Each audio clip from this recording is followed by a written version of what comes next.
Em nome do Pai, e do Filho, e do Espírito Santo. Amém. Evangelho de Jesus Cristo segundo São Lucas. Glória a vós, Senhor. Certo dia, Jesus estava rezando num lugar retirado, e os discípulos estavam com ele. Então Jesus perguntou-lhes: que diz o povo que eu sou? Eles responderam: uns dizem que é João Batista, outro que és Elias, mas outros acham que és algum dos antigos profetas que ressuscitou.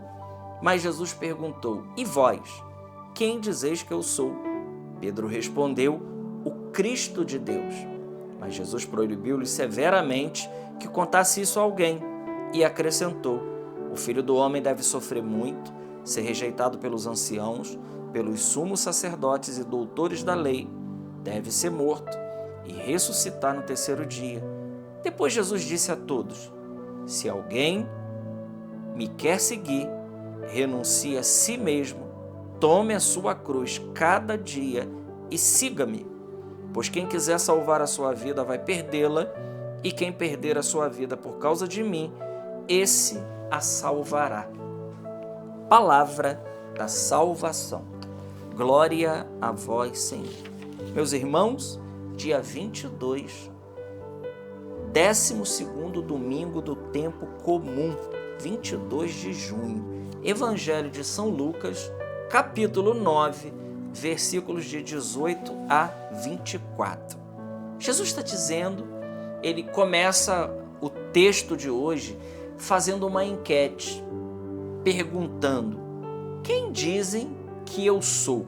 E os discípulos respondem: olha, uns dizem que você é João Batista, outros dizem que é Elias, outros acham que o Senhor é algum dos profetas que ressuscitou. Então, Jesus tem aqui, vamos dizer assim, o senso comum daquilo que se diz a respeito dele. O que as pessoas dizem que é Jesus? E Jesus, então, se dirige aos seus e ele pergunta: e vós? E para vós, quem eu sou?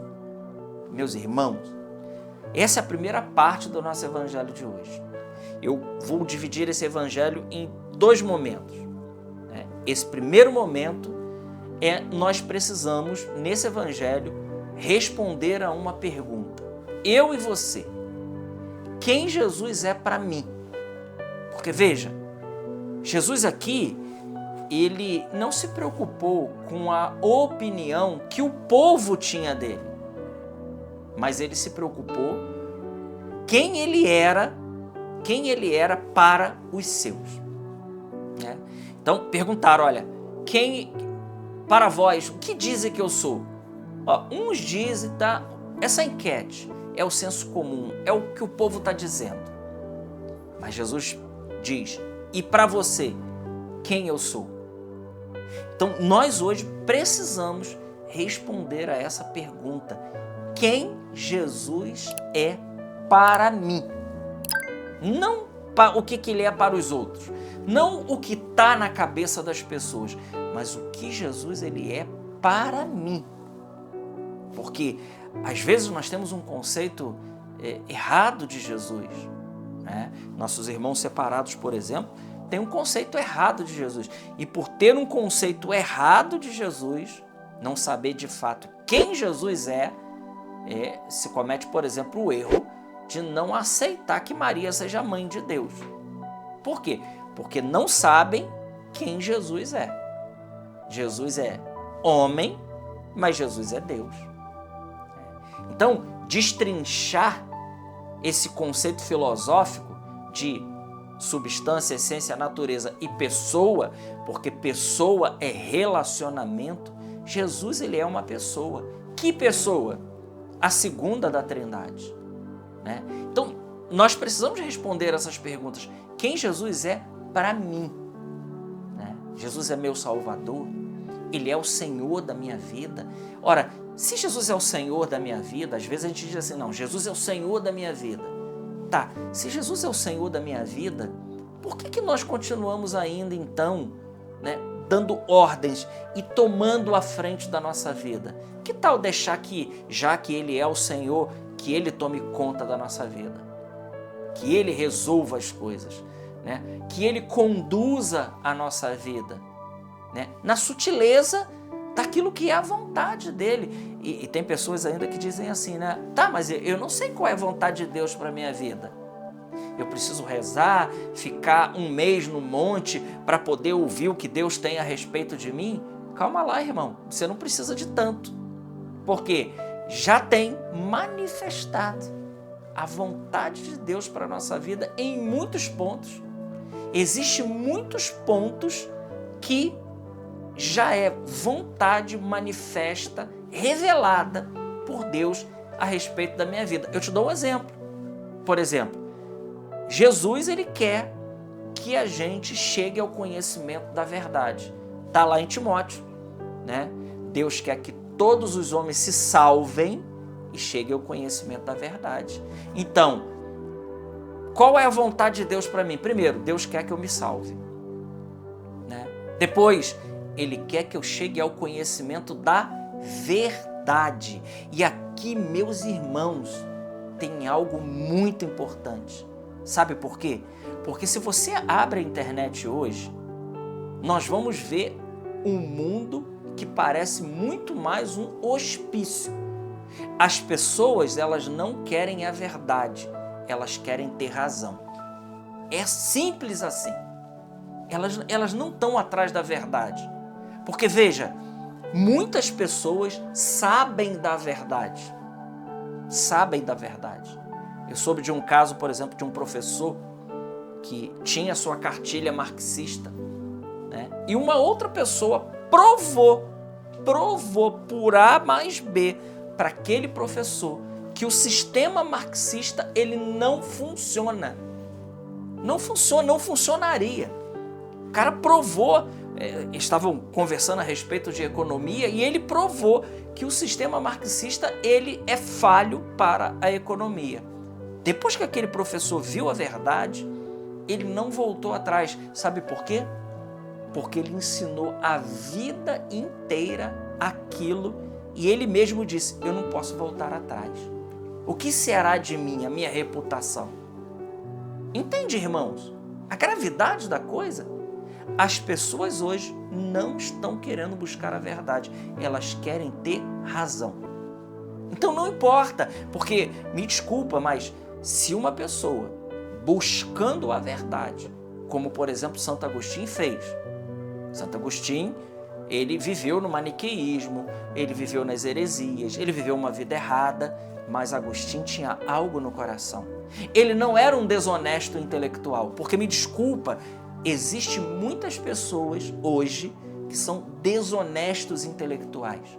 Você apresenta a verdade para ela e nem assim ela é capaz de mudar. Quer ver? Eu vou te dar uma verdade bíblica. Quem come a minha carne e bebe o meu sangue tem a vida eterna. Evangelho de São João, capítulo 6, versículo 54. Sabe qual é o verbo que está ali? Trogo.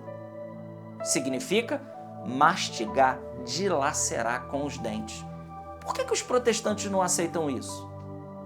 É uma verdade, e mais, é uma verdade bíblica. Eu estou falando para vocês um capítulo, um versículo da Bíblia e ainda estou traduzindo o verbo grego, que esse livro foi escrito em grego, para dizer que nós não cultuamos um pedacinho de pão. Não. A Eucaristia é Jesus. E quem me diz isso é a Sagrada Escritura, pela boca do nosso mestre. Viu? É uma verdade. Mas essa verdade não é suficiente, porque as pessoas elas querem ter razão. Elas querem debater com você. E pior, né? No hospício de hoje que nós estamos vivendo, as pessoas debatem, né? Sem ter razão e sem estarem buscando a verdade. Me desculpa, meus irmãos, mas muitos discursos na internet parecem conversa de maluco e de bêbado. E me desculpa, não dá para ouvir. Se um bêbado fala alguma coisa, se um bêbado chega para você e diz assim, olha, eu encontrei agora uma pessoa que mora em Saturno, conversamos ali na esquina, você vai dar atenção para ele? É evidente que não. Você vai dar atenção para um lunático, uma pessoa que tem retardamento mental, e que vai dizer, não, nós não damos ouvido. Por quê? Porque a pessoa está fora da sua razão, ela está fora do seu juízo, né? E as pessoas hoje estão assim, infelizmente. Então veja, está aí a vontade de Deus, plenamente manifesta. Deus quer que a gente se salve, Deus quer que a gente chegue ao conhecimento da verdade. Outra coisa, Deus quer o quê? Que a nossa fé cresça. Quer que a nossa fé cresça. Ele quer o quê? Ele quer que o reino dele seja instaurado nas nossas casas. Veja que coisa maravilhosa. Uma vez uma pessoa me perguntou, né? Numa conversa, queria um aconselhamento, né? Eu não sei se ela queria um aconselhamento ou se ela queria que eu apaziguasse o ego dela. Estava numa situação errada, cometendo adultério, e achava que estava certo. Eu falei, você quer a verdade ou você quer que eu apazigue o seu ego? Isso está errado. Mas você não precisa rezar para Deus te mostrar se é para você ficar com aquela mulher que não é a sua esposa ou você ficar com a sua esposa. Você não precisa rezar para isso. Porque Jesus é muito claro no Evangelho. Aquele que olhar para uma outra mulher desejando ela no seu coração já cometeu adultério. Imagina se faz o ato mesmo de fato, né? Não separe o homem que Deus uniu, Mateus 19:6. Ora, é Bíblia, é vontade de Deus manifesta. Então como a gente pode questionar uma coisa dessa? Está lá. Então a primeira parte do Evangelho é essa. E a segunda parte, Jesus ele fala da cruz e ele apresenta para nós o cartão do cristão. Aquele que quer me seguir tem que fazer duas coisas muito difíceis, meus amigos. Renunciar a nós mesmos. Pensem que é fácil? Não é fácil. Não é fácil renunciar a nós mesmos. Renuncie a si mesmo. É negar nós. Nós não queremos porque nós estamos com o nosso amor próprio desordenado. E Santo Agostinho disse muito bem isso. 2 amores construíram 2 cidades. O amor desordenado de si até o desprezo de Deus gerou Babilônia. Agora, o difícil é o desapego de si até o amor de Deus. O amor de Deus até o esquecimento de nós.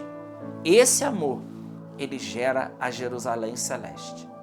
Então, é isso, né? É estar em Deus, viver a cruz, negar a nós mesmos, tomar a cruz cada dia e seguir Jesus.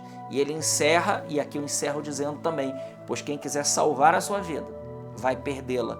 E quem perder a sua vida, por causa de mim e do Evangelho, esse vai encontrá-la. Glória ao Pai, ao Filho e ao Espírito Santo, como era no princípio, agora e sempre. Amém. Salve Maria Imaculada.